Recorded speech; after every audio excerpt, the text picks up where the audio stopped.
Hello and welcome to the Marilyn Davies College of Business Thought Leadership Series. My name is James Martinez. I'm the Interim Director for Graduate Programs here at the University of Houston downtown in the Marilyn Davies College of Business.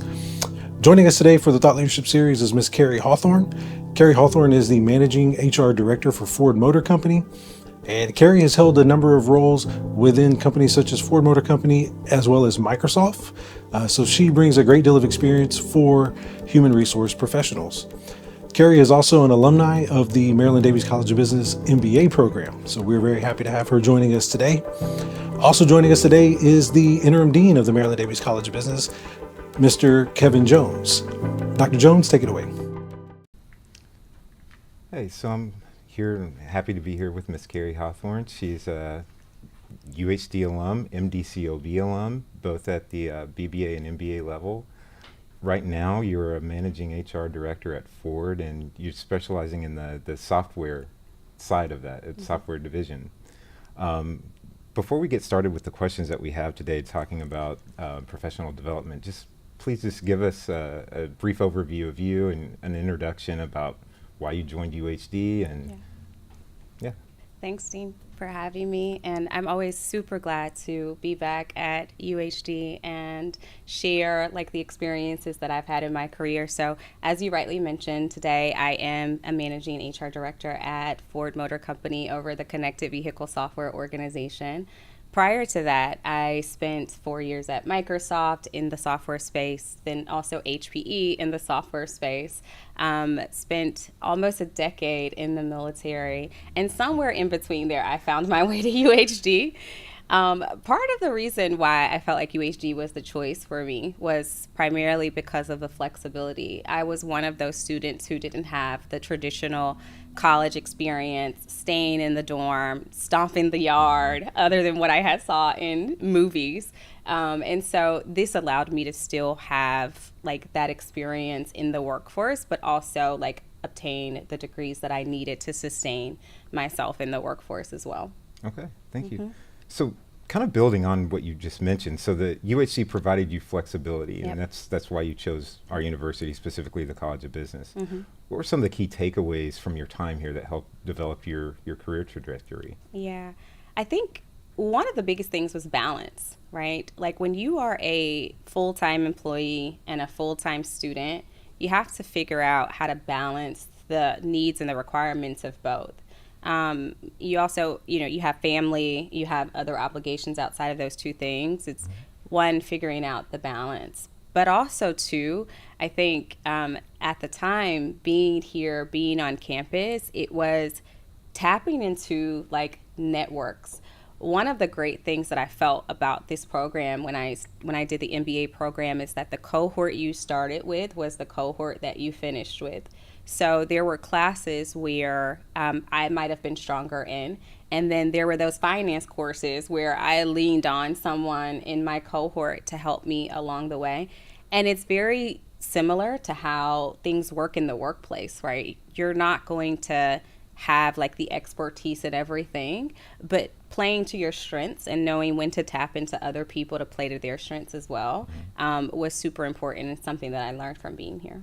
Okay, so it sounds like one of the main takeaways that you're describing is a need to reach out and connect with your fellow classmates. Yeah. Whether you're in an online environment or in person, right? You need to find a way to connect and figure out how to best utilize your strengths and your classmates' strengths to navigate through the academic career. Yeah, absolutely. Folks always talk about, it's not what you know, but who you know, but then we don't spend the time getting to know folks. That's right. And so, it's if that is the belief, then we do have to spend the time, whether we are in a virtual class or we are in person. You have to spend the time tapping into those networks to get the resources that you need and leverage the people that you can leverage, and also be a resource to other folks as well. So. Yeah, that's important too. So even as an entering student, an incoming freshman, at some point you need to start thinking about not only the things that you need to do professionally to develop your own career, but looking forward in the future, how you're going to give back to those who have helped you along the way.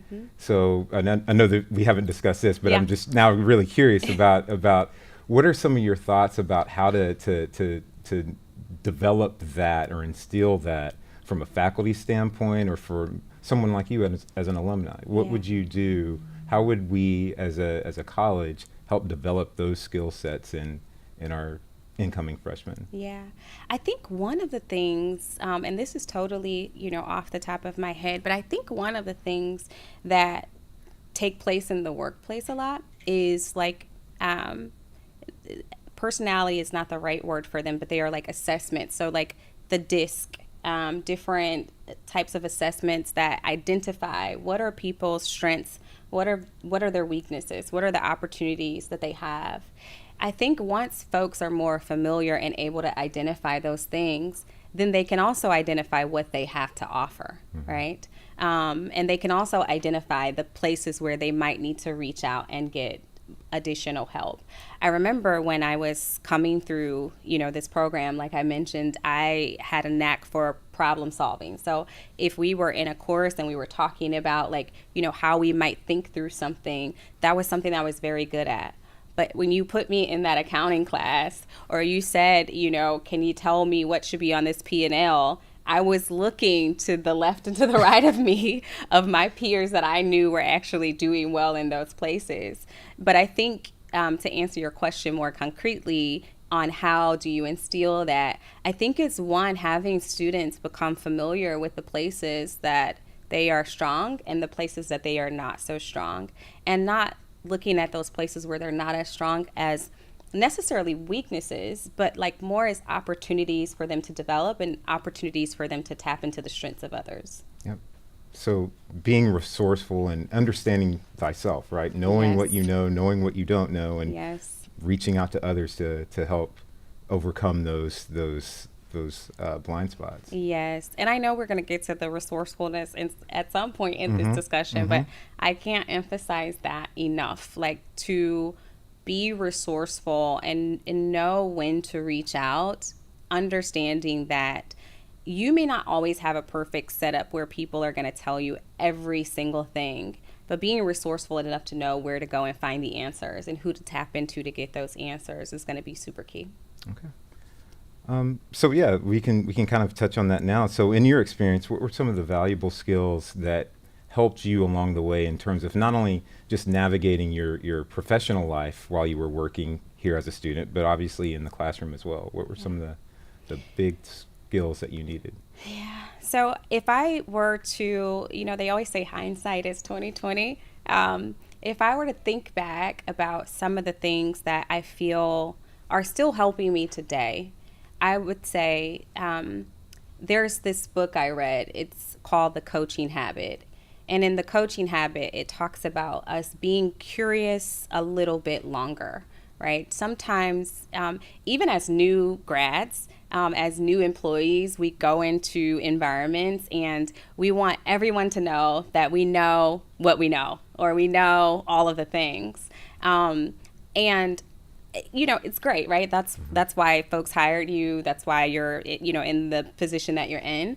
But we have an opportunity to be curious a little bit longer, to understand why is a company operating the way it's operating? What value could I actually bring? What more do I need to learn? So I would probably say the first thing is just curiosity, and extending that curiosity a little bit longer.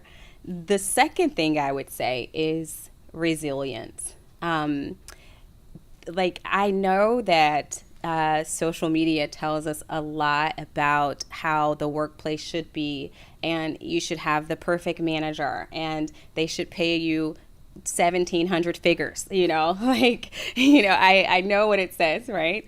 But the reality is that, if you walk into environments with those expectations, you will always be, let down, because the conditions will not always be perfect. And so you have to figure out, how do you still pick up the resilience and, navigate through the situation that you're in. When I was in the military, we used to sing this cadence that would say, don't let your dog tags dangle in the dirt. Pick up your motivation and put it in your shirt. And when I transitioned out of the military, my kind of thought process was pick up your discipline, pick up your resilience, and put it in your shirt, because you're going to have to carry that with you in places where the conditions may not necessarily be perfect. And you can choose to either be resilient, or you can choose to like resign yourself to the conditions. So long-winded answer to say curiosity and resilience are those things. Those are both really important. I think to some degree, all of us struggle with those from one time to another, especially when things start to get tough, right? Like we have a plan for our lives and something gets in the way, right? And we're at an inflection point or a crossroads, and we have to make a decision on what we're going to do. How do you have any insight on how we can try to improve in those areas? Yeah, I think one, we're human, so we have to give ourselves grace for being human. To tell you that I never lose patience, or I always carry my resilience every single time, that would not be true, right? I think it's a constant reminder to me, though, that, some things are not within our control, right? And so what I'd say is that when those moments come, I'd encourage folks to take a step back and pause and say, what is actually within my control? We use this language in the workplace around the circle of control. What is in that circle of control? If it's within the circle of control and I have some impact on it, then I can probably change the conditions. If it's outside of that circle, I cannot change the conditions. So then you have to ask yourself, am I going to, and I'm gonna plug another book here. My favorite book is Deep Work by Cal Newport. And he talks about how we all have very limited energy reserves. And so like when something happens that's outside of that circle of control and I can't move it, I ask myself, am I gonna spend my limited amount of reserves on this thing that I cannot move the needle on? Or am I going to reserve that because I know there's a bunch of other things that I can't actually influence and impact? So I just say, to answer that question more directly is that, in conditioning ourselves is like to just take a pause, take a beat. Is it in the circle? Is it out the circle? If it's out, like, don't waste the reserves. If it's in, then figure out, like, what's the alternative path? So. Yeah. And that translates directly to just being a student, right? Like you have to figure out where to prioritize your efforts, especially as a full-time employee. If you're also taking classes full-time, like there are going to be certain things that you can't do, and you have to prioritize. Absolutely. Yeah. So you kind of touched on another topic too related to that, critical thinking. Yeah. I know as a manager, you've faced this probably at some point as a hiring manager, where you have someone who has a question, and the easy route is to just ask you. Yeah.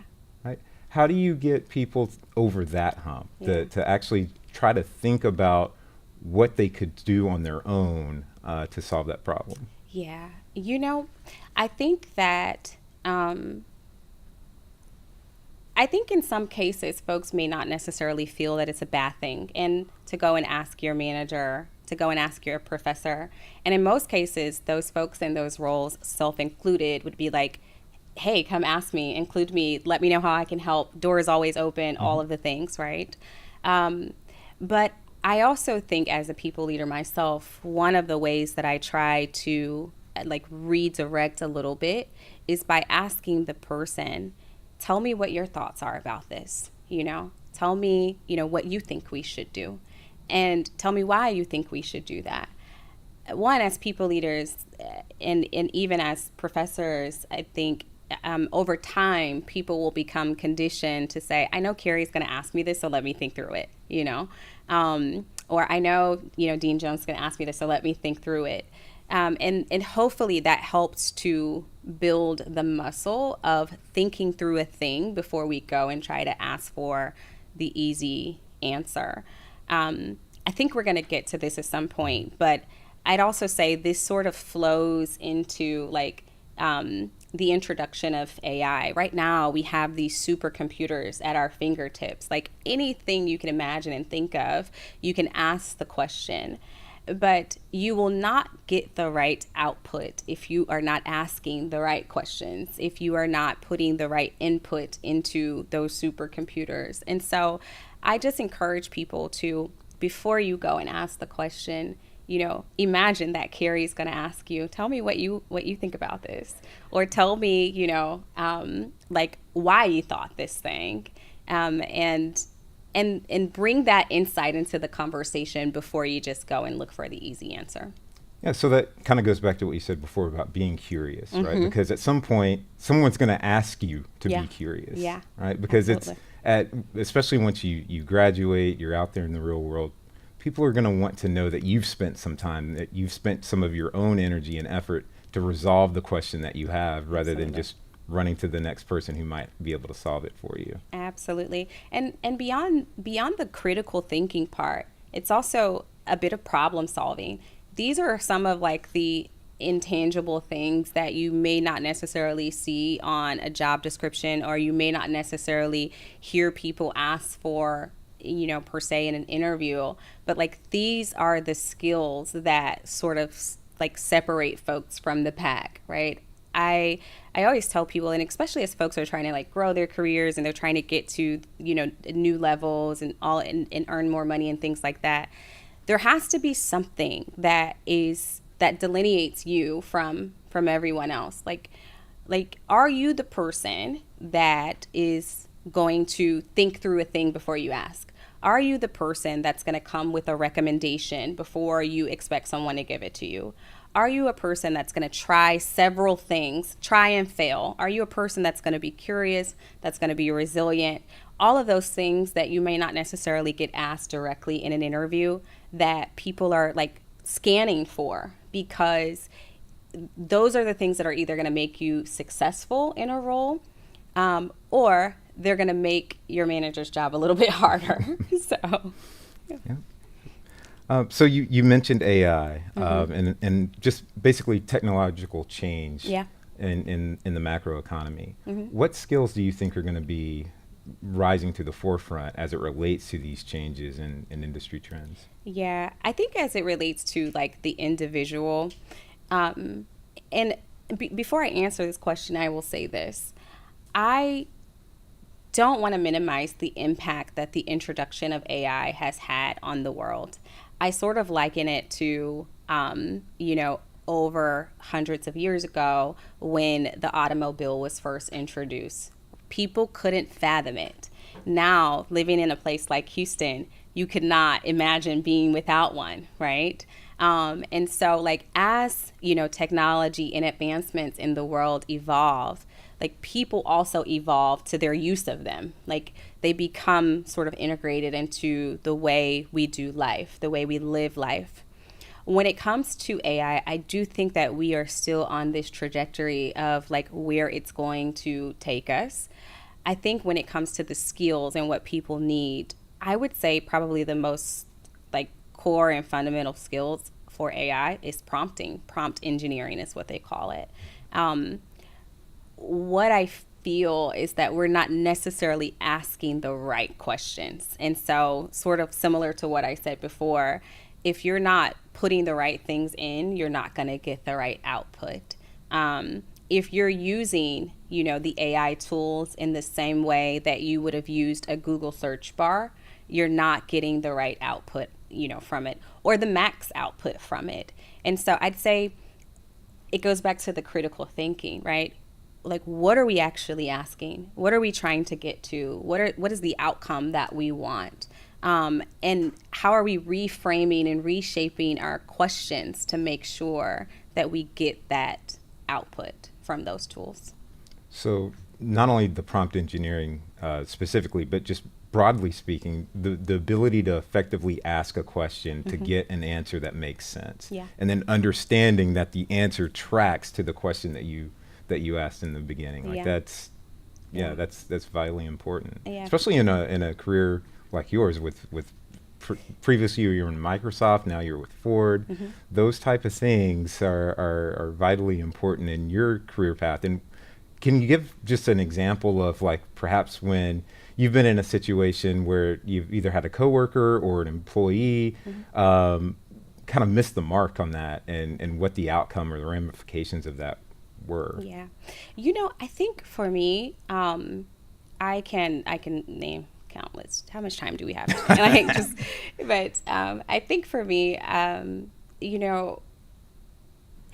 as a leader, I try my very best to lead with empathy and also like meeting people where they are. And so I recognize that, like we are still in a place where we're not asking the right questions. And I'll even take it a little step further, and I'll tell you a little personal story. About 2.5 years ago now, I decided that I wanted to sign up for an ICF coaching course.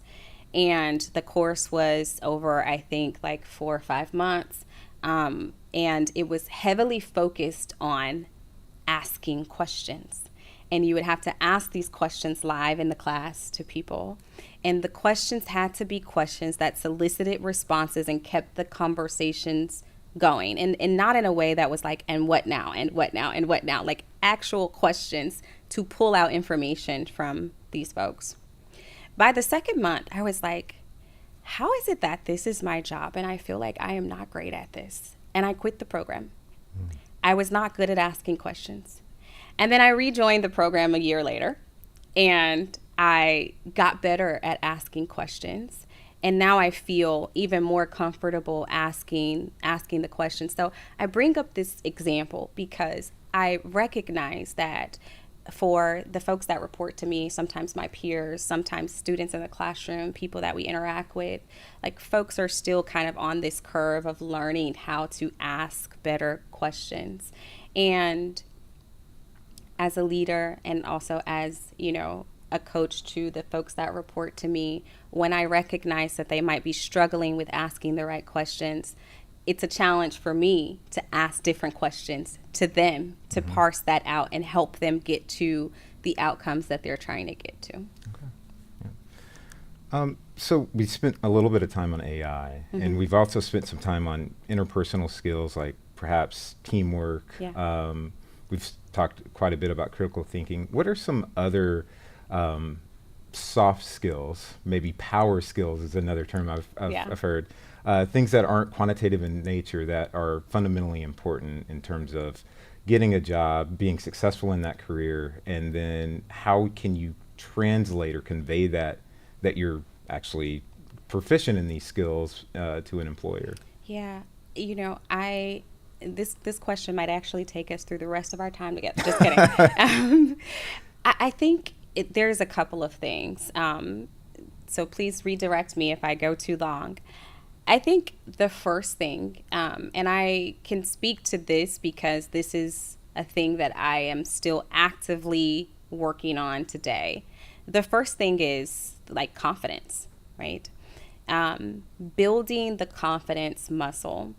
And I will say very transparently, it is uncomfortable. It is very uncomfortable. I sort of liken it to the gym. Like when you first start going to the gym and you're working out and you're trying to build a muscle, it's going to be painful. It's going to be like, you're going to be sore. You're going to be saying to yourself, I am not coming back to this gym tomorrow. But the only way you see the results of building that muscle is to go back again. And maybe you don't use the same weights. Maybe you try a different machine or a different angle to work the same muscle, but you continue to work the muscle until you build it strong enough. Confidence is one of those things. I can't tell you how many times I've said no to a thing. I've stopped a thing because I wasn't confident. And I have to constantly remind myself and remind other folks that, one, you just gotta build the reps. You gotta go in and you gotta give it another rep. That's the only way you're gonna get better at it. Two, there's a lot of other people like in the world that are a lot less skilled, a lot less, knowledgeable about a thing, and those folks just be yapping. Like they are not like feeling like they are not confident or anything. They could not even be saying the right thing, and they will yap you. And so I'm like, why can I yap too? Like we should be confidently yapping.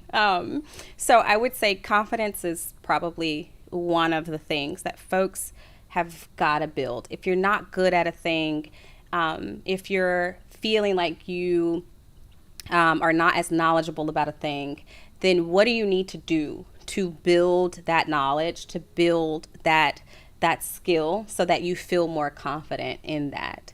I'll tell you another example related to myself in work. I typically, you all might not believe it, but I typically am very, very quiet at work. I normally will absolutely not speak unless I have something to say. And the feedback that I've constantly got is that, Cari, we don't hear your voice enough. Like, we need to hear your voice more. And there was this little voice inside of me that was like, surely what I have to say is so basic. Like, it's not going to add anything to the conversation. It's not worth saying.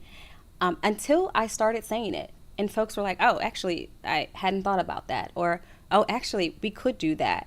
And it's scary at first. My voice was shaking, believe it or not. I was shaking.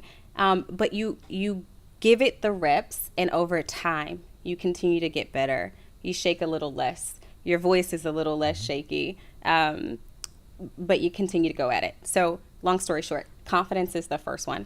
The second one I would say is that folks have got to build up the skill of storytelling and telling, especially for students who are going into the workforce, people who are transitioning careers. No one can tell the story, your story, better than you.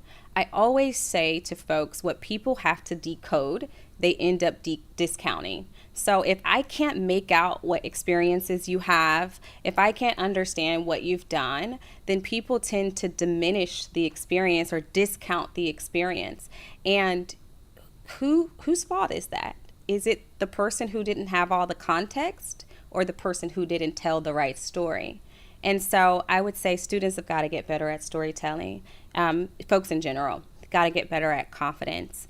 I'd also say that one thing I'm still working on myself is imposter syndrome and feeling like we don't belong in places.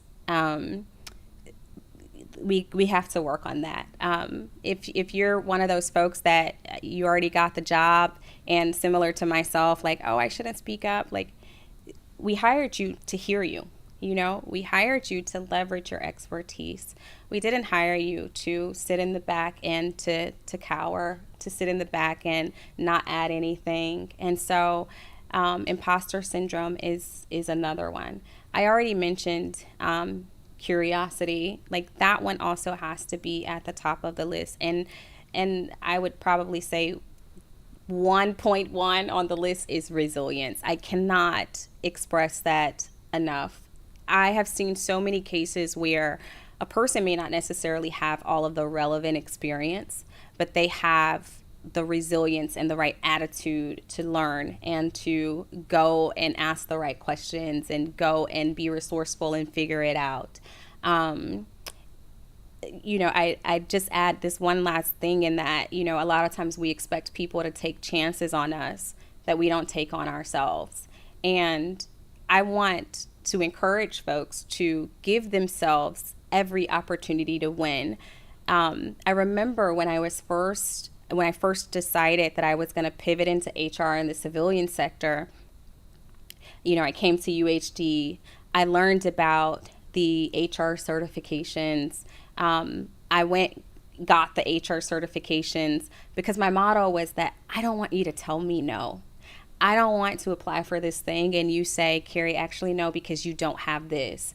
That is actually in my circle of control. I can control that. So I'm going to go and get this thing. And if you tell me no about something else that's outside of my control, I could live with that. I cannot live with something that is within my sphere that I have an opportunity to impact and I don't go and do the thing. And so the meta point here is don't ask folks to take a chance on you that you're not taking on yourself. Go and do the things that you know that you need to do that are going to get you to the places where you want to go. So a lot of the things that you mentioned, just in my own mind, the term or the phrase that popped to my mind was be comfortable being uncomfortable. Absolutely. Like, you have to be able to take those chances, step outside that comfort zone so that you can improve. And if the results aren't there right away, that's okay. Yeah. Right? Like, you just have to decide what's important to you and how committed you are to seeing that thing through. Absolutely. So we've talked a lot about students and student success in terms of what they need to do to be successful in graduation. But what can we as faculty and administrators, staff members, what can we do to help students develop the skills that we've talked about to be successful? A lot of it so far has been focused on the individual doing things, but what can we do to help facilitate that? Yeah, I think one of the things that UHD does really well, and I think one of the things that have made this program, the MBA program in particular, most attractive, is bringing in corporate fellows, one of which I am as well. These industry folks into the classroom to provide like the industry perspective, because sometimes there is a difference in what we learn in school and the application of that once we get out into like the workforce. So I think that's one thing that UHD already does very well. The other thing that I think professors could do, and I hope the students don't witch hunt me, but I think the LinkedIn profile is necessary. I do. I think that having a LinkedIn profile should be on the syllabus of every professor.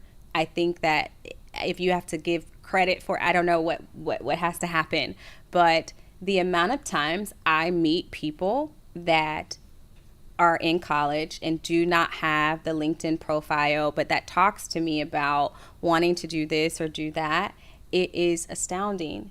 And so I think that to better prepare, and I also think like centering some assignments around creating the muscle of comfortability of students reaching out to people on LinkedIn. It's not going away. It is the way that folks find jobs.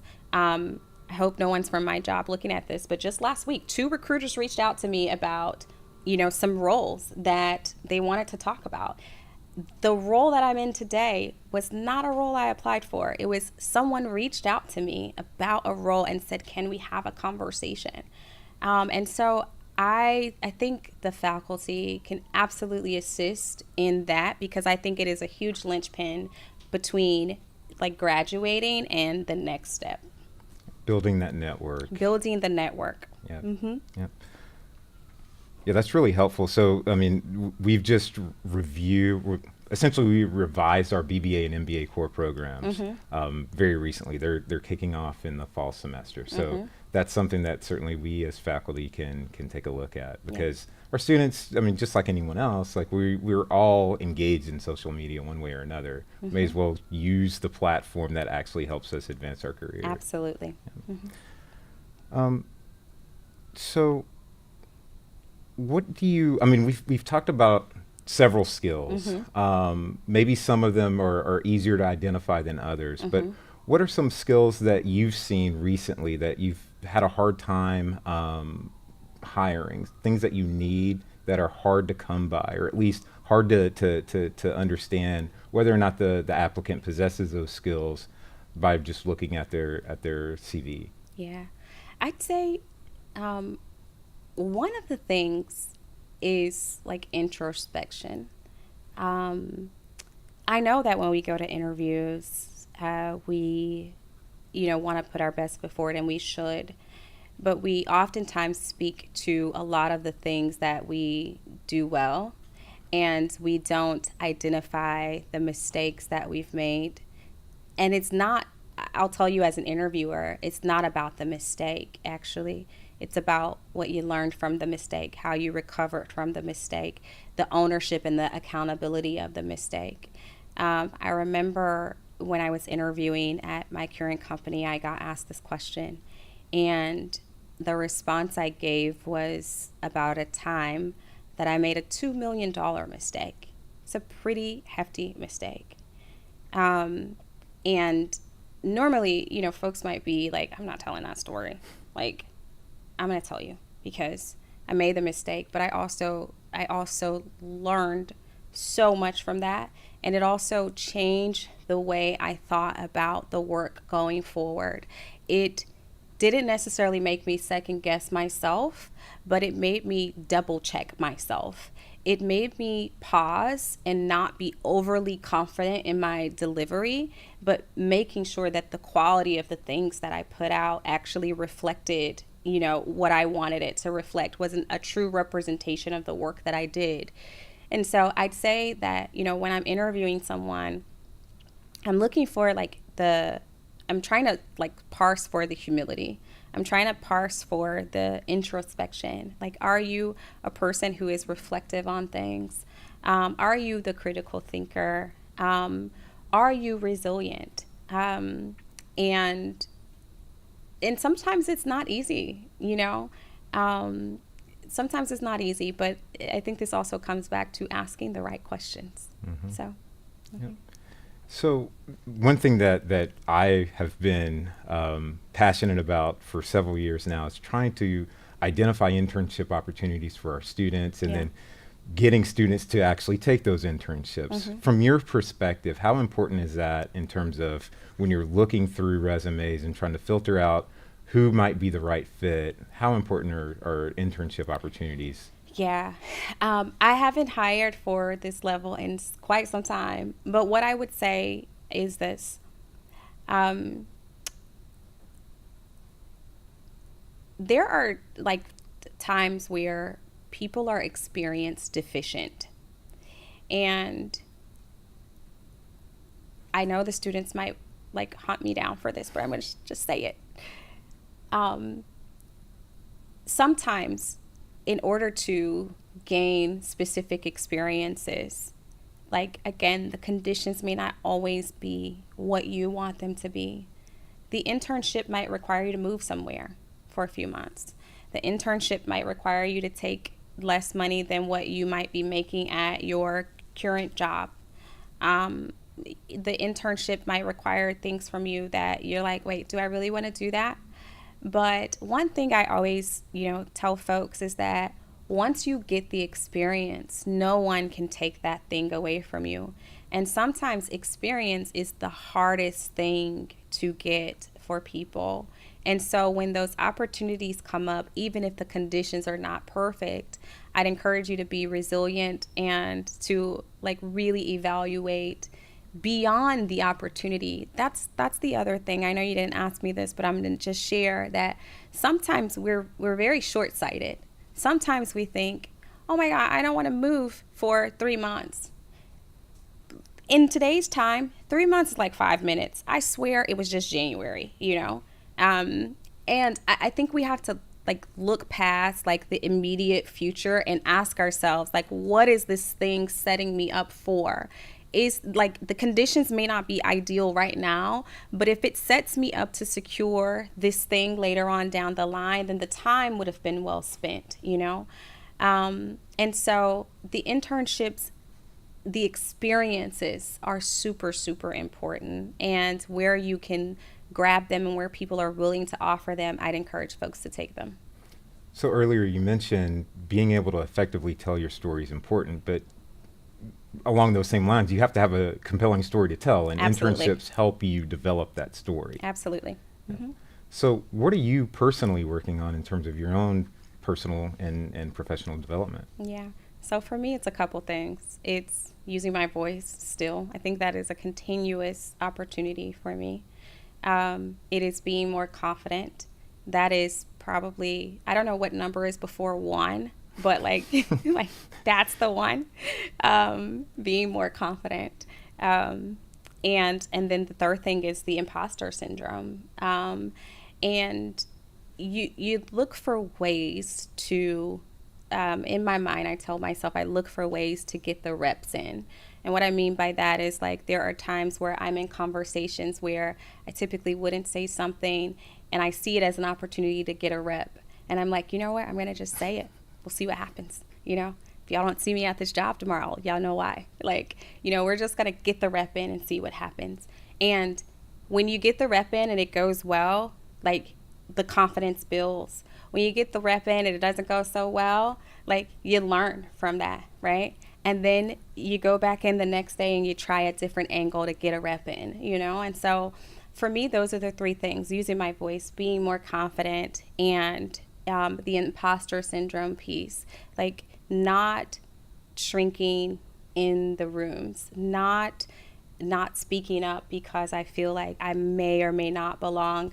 I was reading something recently that said, you know, people actually don't think about us as much as we think they do. You know, a lot of times it is us who are in our own heads, and we're wondering, like, you know, is someone looking at my forehead, or, you know, are they like, what are they thinking about me? And I'm not thinking about you at all, you know? And so I think that, you know, we have to get out of our own way and get the reps in.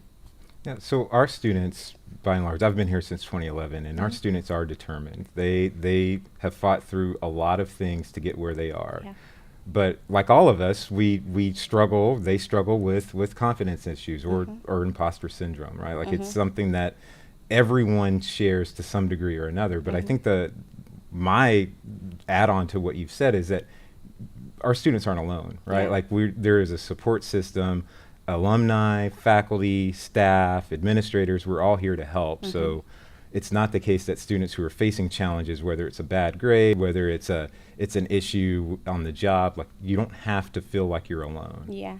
The other thing I would say is that, you know, these things are like, you know, marathons. They're not necessarily like a destination. For as many of the great things that have happened in my life and that have happened in my career, the fact that I'm sitting here in 2026 still telling you that I am, you know, still developing confidence and developing and learning and growing from imposter syndrome and still learning how to use my voice is indicative of, like, you never stop growing, you never stop evolving, you never stop learning. And just because you haven't gotten something right, like today or by the time you think you should have gotten it right, it doesn't mean you failed. It means that you're still learning. And also, sometimes the conditions, the environments will test you in different ways. In college, you might think like, yeah, I'm confident, like I got it together. And then, you know, you get to BP or Exxon down the street and you're like, wait a minute, actually, I don't think I'm that confident at all, you know?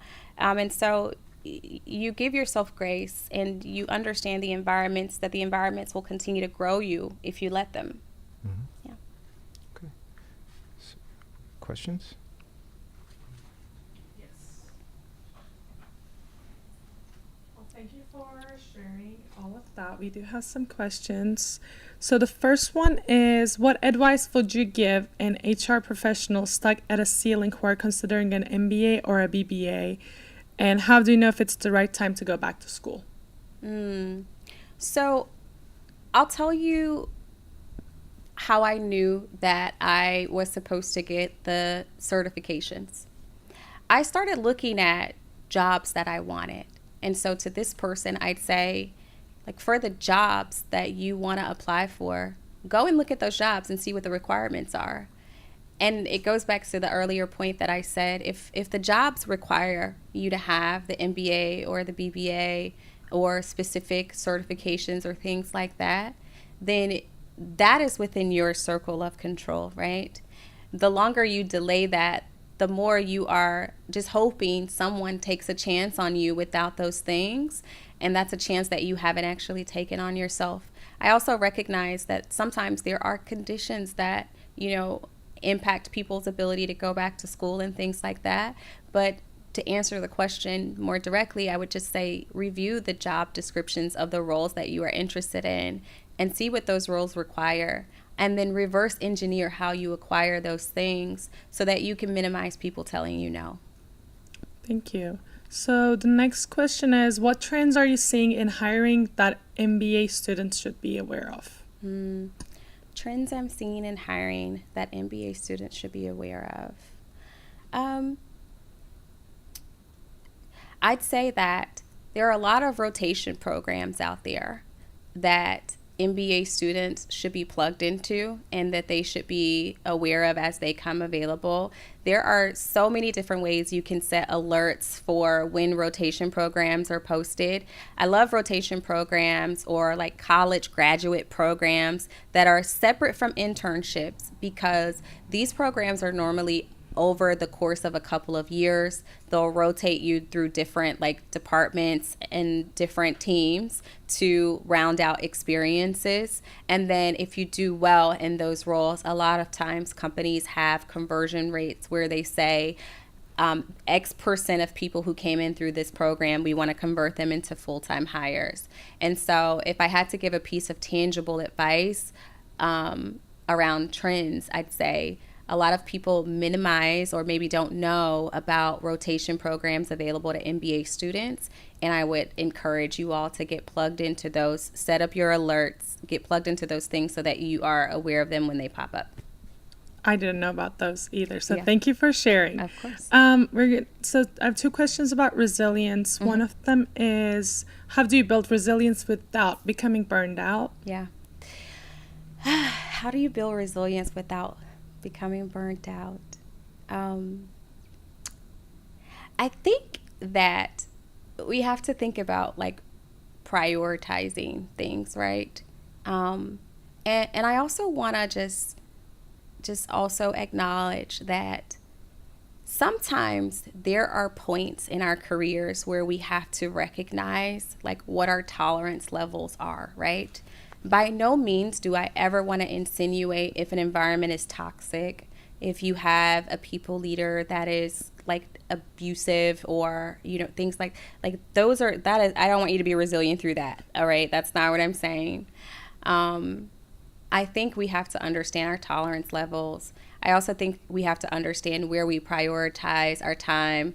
I'd also encourage you to pick up Deep Work by Cal Newport and learn about energy reserves, because then you'd kind of like assess what actually gets your energy, right?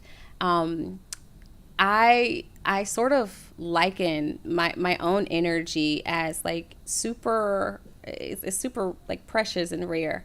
I'm not going to spend it in places that don't deserve it, right? And what I mean to double click on that is that like, because everything can't get my attention, everything can't bother me, right? And it minimizes me also feeling burnt out or feeling overly stressed because I'm not giving my time and attention to everything that asks for it. So. Thank you. So you kind of talked about, which answered our second question, which was, how do you know when to keep pushing through a challenge versus when it's time to change direction? Yeah, I think physically your body tells you. I think also, you know, again, folks have to just be really, really honest about like what is within the circle of control and what is outside of that circle. I'll give like a very sort of vague example because I can't share the specifics, but I want to just kind of zoom in on this question a little bit because I understand like where it's coming from. There was a time in my career where I had been in an environment that was like super, super established. All of the tools and resources and things that you could think of were at your fingertips. And I had gone to another place that was not the case. And it caused a little bit of frustration because it made getting things done twice as hard. It slowed down my productivity because I didn't have all of those tools and resources at my disposal that I had previously.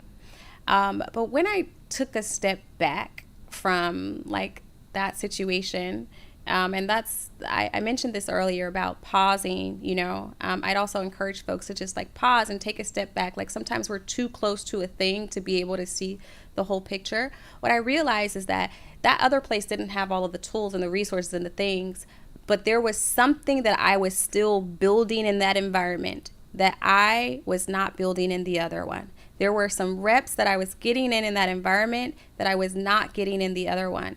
And so what I would say is that, like, you know, you have to assess and you have to like just step back and say, what am I actually getting from here? You know, and am I expecting the conditions to be perfect or be like what I like my perception of what they should be? And can I actually adjust, right? Sometimes we can, sometimes we cannot, and no one can tell you what that level of tolerance will be, right? We all have varying levels of tolerance, and something that I might be able to push through might be very different from someone else. So you have to assess what those things are. I know we need to move on to the other question, but this is what I will also just say as well. I want to make sure I drive this home, in that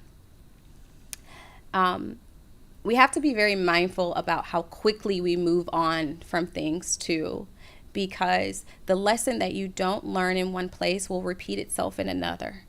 And so like you have to ask yourself whether or not you are actually like, getting what you need from a place, or you're just saying, I just want to move on because I don't have to deal with this. And if you can do that, that's totally fine. A lot of people, that's not their story. So. Thank you. So the next question is, if a student wants to work in HR for a tech-driven company, what should they be learning now? And some examples they gave were technical fluency, data skills, or something else. Yeah, I think that the focus should be less on the actual industry and more on the actual experience. I never set out to do HR in a tech company. I didn't tell this story at the beginning, but actually I was working in nonprofit, and I ended up taking a pay cut to go and take a HR job at another nonprofit just to get the civilian sector experience, because my military experience was, I wasn't telling the right story about my military experience, one, so it wasn't translating, but two, like the way we did things in the military was slightly different from how things were done in the civilian sector. And I felt like I needed to go and get the experience in the civilian sector to tell a compelling story. That said, there was never a focus on the specific industry. As a matter of fact, I'll go a step further. At some point, I had applied for a role at Microsoft, and I remember the recruiter reaching out to me via email saying, hey, can you like answer these questions about your experience? And I was like, actually, no, I'd rather talk on the phone. And then they never responded to me. And then I applied for another job, and a recruiter reached out, and they were like, hey, can you answer these questions? I was like, oh, maybe this is the process. And like I finally like answered the questions, and like that's how we got through the whole thing. But I never set out to like zoom in on a specific industry. So I'd say focus less on the industry and more on the experience, because I am specifically dedicated to the tech side, but there are HR folks that are like aligned to finance, to supply chain, to go to market, to various different other functions. And so I wouldn't limit yourself just because of the industry.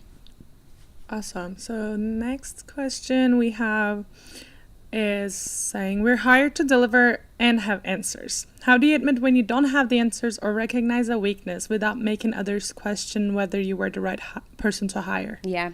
I think that's an amazing question. Who is that person? I should hire them. Just kidding. I think that I mentioned introspection earlier, right? No one has all of the answers. None of us. And oftentimes we end up looking a little overzealous when we pretend that we do. And so I think it is quite all right to say, hey, I looked into this thing. I'm really still not sure, but I'm doing X, Y, and Z, and I'll come back to you, right? Or if you get asked a question on the spot and you don't know, say, you know what? Great question. I'm not really sure. Let me come back to you. One of the things I encourage people to do is always have those drawer statements in those moments. And the way you land the drawer statement will have an impact on whether folks evaluate whether you were the right person or not, which brings me back to the confidence piece. Like, have those statements in your back pocket that you can leverage, in those moments where you're not sure of something, that doesn't cause people to question whether or not you were the right hire. And I would add to just something that you'd mentioned earlier about curiosity, right? Like when you're faced with a challenge, a situation where you don't have the answer, what have you tried? What are you willing to try to solve that problem before you admit that, look, I've tried A, B, and C, and these things haven't worked. Do you have any insight on what I could do next? Like that's a completely different conversation than I'm lost, help me. And a completely different question, which is like asking better questions. Awesome. So we're going to finish up with this question. You did share a lot of great advice. However, if you could give one piece of advice to everyone watching you right now, what would that be? I would probably say, just one. Just kidding. I would probably say, don't discount the reps. Like, get your reps in. Be curious a little bit longer. And pick up your resilience and put it in your shirt. Awesome. Thank you so much.